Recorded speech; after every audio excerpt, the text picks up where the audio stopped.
Hello दोस्तों, मैं हूं जगदीश जोशी।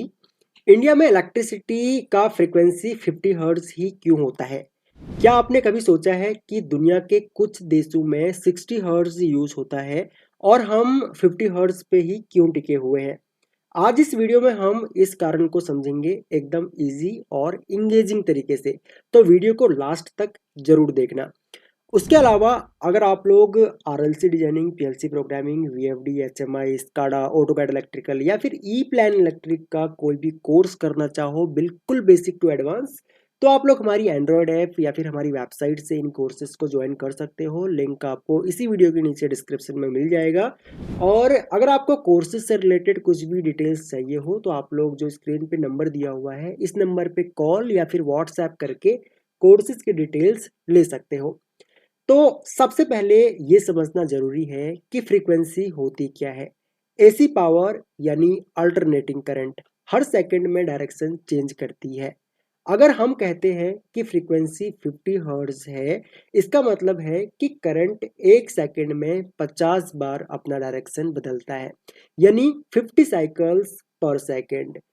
तो जब हम बोलते हैं कि 60 हर्ट्ज या 50 हर्ट्ज, इसका मतलब है कि करंट की ऑसिलेशन स्पीड, इस फ्रीक्वेंसी का सीधा इम्पैक्ट होता है मोटर्स, एप्लीकेशंस और ओवरऑल सिस्टम्स पर।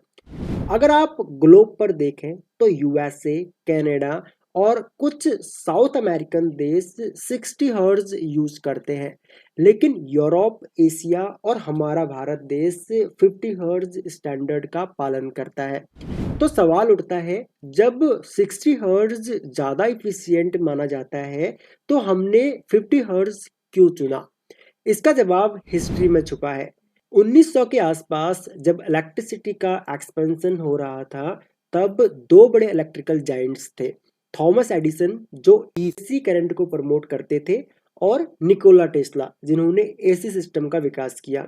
जब एसी पावर अडॉप्ट की गई, तब यूरोप में 50 हर्ट्ज और यूएसए में 60 हर्ट्ज स्टैंडर्डाइज हुआ।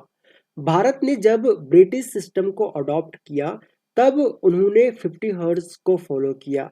उस समय जितना भी इक्विपमेंट, जनरेटर्स, ट्रांसफॉर्मर्स इंपोर्ट किए जा रहे थे, वो सब 50 हर्ट्ज कंपैटिबल थे। इसी वजह से इंडिया में 50 हर्ट्ज ही स्टैंडर्ड बन गया। अब आप सोच रहे होंगे, अगर 60 हर्ट्ज ज़्यादा इफिशियंट है तो क्या इंडिया को स्विच नहीं करना चाहिए? देखिए, 60 हर्ट्ज पावर में स्पीड ज़्यादा होती है, जिसकी वजह से मोटर्स स्मूथ चलती है।